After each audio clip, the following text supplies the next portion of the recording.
हफ्ते में एक बार बाहर चले गए भोजन में, ठीक है, परंतु रोज बाहर का क्यों चाहिए? नहीं, हम रोटी सब्जी नहीं खाते, हमारे बालक तो क्या है, पिज्जा ही खाना पसंद करते। ये कहां से आ गई यार? भोजन, भजन, भाषा, भूषा और भ्रमण और भवन, अपना घर, अपने घर पर अपना नाम अंग्रेजी में क्यों लिखना भारत में? हमारे कुछ रिश्तेदार ऐसे हैं क्या जिनको अपनी भाषा समझ में नहीं आती? हमारे घर का विवाह है, निमंत्रण पत्र अंग्रेजी में क्यों छापना? हाँ, जिनके दोस्त हैं यूरोप अमेरिका में, उनको अंग्रेजी छाप कर भेज दिया, समझ में आता है। लेकिन हमारे कौन से ऐसे सारे भारतवर्ष में दोस्त हैं जिनको भारत की भाषा नहीं आती, अंग्रेजी ही आती है? सोते हैं बेडरूम में, तकिया है, उस पर जो खोल लगी है उस पर अंग्रेजी में लिखा है वेलकम। क्यों लिखा है भाई? सुस्वागतम नहीं हो सकता? छोटी छोटी बातें आसानी से कर सकते हैं, इसको कोई परिश्रम नहीं लगता। अगर हमको जतन करना है अपने स्व को, याद रखना है अपने घर का अपना कमरा, तो हमको ये ठीक रखना पड़ेगा। और ये केवल सिंधी भाइयों के लिए नहीं कर रहा हूं, सबके लिए कह रहा हूं कि अगर ये भूल जाएं तो हम अपने घर से भी बेदखल होने का खतरा मोल लेंगे। तो नहीं करना चाहिए। ये स्व का आईना हमारे सब महापुरुषों ने हमको दिखाया है। आप गांधी जी को पढ़ लीजिए, आप सुभाष बाबू को पढ़ लीजिए, आप रविन्द्रनाथ ठाकुर को पढ़ लीजिए, स्वामी विवेकानंद को पढ़ लीजिए, डॉक्टर अम्बेडकर साहब को पढ़ लीजिए, किसी को भी। जो जो हमें गलत घुस गया था, जो जो हमारे विस्मृति के कारण बिगड़ गया था, उन सबको उन्होंने चाबुक हाथ में लेकर पीटा है। लेकिन जो हमारा है, शाश्वत है, उन्होंने हमेशा ये कहा है कि प्राण जाएंगे फिर भी इसको नहीं छोड़ना। यही उपदेश व्यास महर्षि का है। न जातु कामान न भयान न लोभात धर्मम त्यजेत जीवितस्यापि हेतु। अपने काम की इच्छा की पूर्ति के लिए या किसी के डर के मारे या किसी लोभ लालच में अपने धर्म को मत छोड़ो। प्राण दो लेकिन धर्म को रोको। ये एक स्वधर्म है, अपने देश का स्वधर्म है। मेरा अपना व्यक्ति धर्म भी मेरा स्वधर्म है। गुरु स्व को दिखाते हैं। अगर हम देश के स्व को समझे तो अपना व्यक्तिगत स्वधर्म भी ध्यान में आता है, क्योंकि स्व एक ही है। देश का स्व और मेरा स्व अलग नहीं है। और गुरु जिनको उनके व्यक्तिगत स्वधर्म का बोध करते हैं, उस बोध में सारे विश्व के धर्म का बोध होने के कारण उनको अपने राष्ट्र धर्म का स्व भी समझ में आता है। और इसलिए देखिए, स्वतंत्रता की लड़ाई हुई 1857 में हुई, संत महात्मा भी उसमें थे। अरे वो तो आध्यात्मिक लोग हैं, राम नाम जपो भाई, इधर क्यों आए लड़ाई झगड़े में? भाई राम नाम जपने से वो कहता है राम नाम कि लड़ाई झगड़े का समय समाज का राष्ट्र का है, उधर जाओ। और जब आदमी ठीक है, लड़ाई झगड़े का कोई काम नहीं, अपनी घर गृहस्थी चला गया है, तब वो धर्म कहता है कि भाई केवल घर गृहस्थी में लिपट के मत रहो, थोड़ा परमार्थ भी करो। एकांत में आत्मसाधना, लोकांत में परोपकार, इस जीवन का वर्ण करो। वो स्व जगने से भी ये परिणाम होगा। और हमको ये विचार भी करना है, वैसे ही अपने राष्ट्र मंदिर को परम वैभव संपन्न बनाने के लिए अपने राष्ट्र धर्म का स्व हमें जगना चाहिए। राष्ट्र धर्म का स्व जगेगा तो मंदिरों को भी आधार होगा।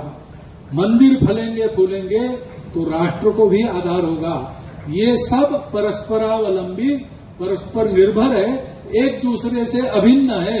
इसलिए मैंने हिम्मत की कि ठीक है, यहां आऊंगा और मेरे मन में जो कुछ आता है बोलूंगा। इसमें कुछ गलत हो गया है तो संत लोग उदार है, उदार मन से क्षमा कर देंगे। और जो कुछ सही है वो मैं आपको बता रहा हूं, उन्हीं के ज्ञान से ये प्राप्त होता है। आप सबको नमस्कार, धन्यवाद। थे, परिस्थितियां ठीक है, हम हैं। हम परतंत्र थे तब भी हम थे, हिंदू के नाते थे, एक राष्ट्र के नाते हम जीवंत थे। हमारा राष्ट्र प्रवाह तब से अक्षुण्ण चल रहा है। अब हम स्वतंत्र हो गए, तब भी हम हैं। हम एक राष्ट्र के रूप में इस भारतवर्ष में हिंदू समाज है। उसके 3 आधार है। ये ज्ञान हमारे पूर्वजों को प्राप्त हुआ क्योंकि उनको सुरक्षित और समृद्ध भूमि मिली, जिसने पाला पोसा बड़ा किया, संस्कार भी दिया। इसलिए हमारी राष्ट्रीयता का पहला घटक है भारत माता। दूसरा, हमको आध्यात्मिक सत्य और धर्म के आधार पर जीवन को गढ़ने वाले संस्कारों की परंपरा, संस्कृति की परंपरा सतत प्राप्त होती रही है, आज भी हो रही है। इसलिए हमको किसी ने जीता, कभी कत्लेआम हुए, कभी हमको घर के अंदर बंद होकर जीना पड़ा, कभी हम उत्फुल्ल थे, स्वतंत्र थे, बाहर थे, पराक्रम कर रहे थे। दोनों ही अवस्था में हम थे, क्योंकि हमारी संस्कृति थी। ये दूसरा घटक है हमारे राष्ट्र का, हमारी पवित्र भारतीय हिंदू संस्कृति, सनातन संस्कृति। उसके अनेक नाम है। वो विश्व संस्कृति भी कही जाती है। सा प्रथमा विश्ववारा, ऐसा उसका वर्णन होता है। और तीसरा घटक है, इस संस्कृति को ऐसा पुष्पित पल्लवित रखना, उसका संरक्षण करना। ये काम करने वाले महापुरुष हो गए, जिन्होंने इसके लिए परिश्रम किया, पसीना बहाया, जीवन चढ़ा दिए, बलिदान हुए, प्राण भी अर्पण कर दिए। पूरा इतिहास, लंबा इतिहास है। किसी देश के पास इतना विस्तृत और इतना गौरवपूर्ण इतिहास नहीं है जो हमारे पास है। वो हमारे महापुरुष, हमारे पूर्वज, वो हमारे जीवन के आदर्श है, वो अभी भी कायम है। हम क्या भूल गए, क्या नहीं भूल गए, पता नहीं। लेकिन एक बात है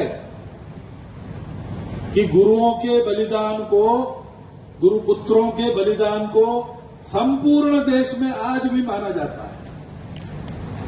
छत्रपति शिवाजी महाराज से लेकर लासित बड़फुकन तक, और कश्मीर में राजा ललितादित्य, राजस्थान में राणा प्रताप से लेकर तो नीचे चोल राजाओं तक, ये सारी महापुरुषों की परंपरा, त्यागमय परंपरा, देश को वैभव संपन्न वाले परंपरा सबको मान्य है, किसी का विरोध नहीं।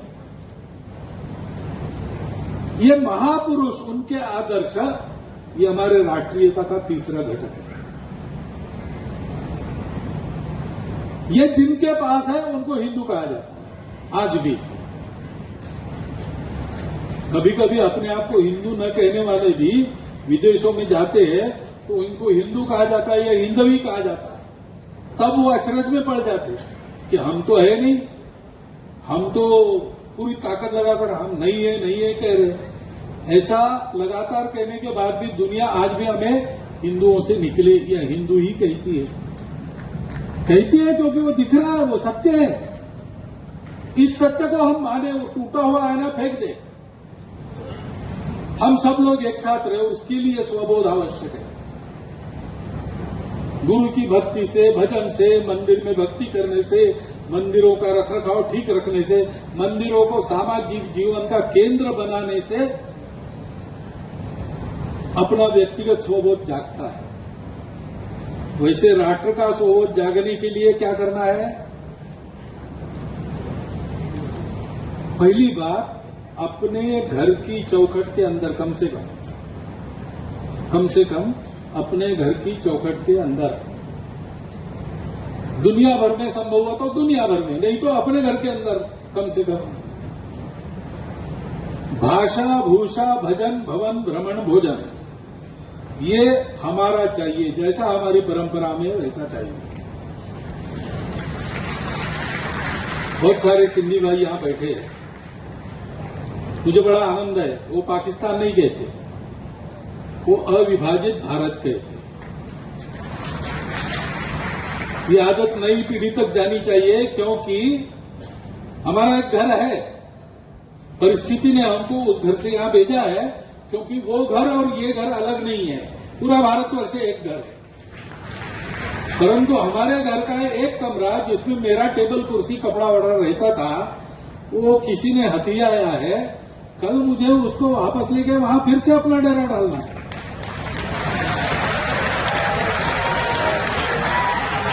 और इसलिए स्मरण रखना है कि अविभाजित भारत, ऐसे ही हमारी एक भाषा है। भारत में सबकी एक भाषा हृदय भाषा है। आप सिंधी में बात करो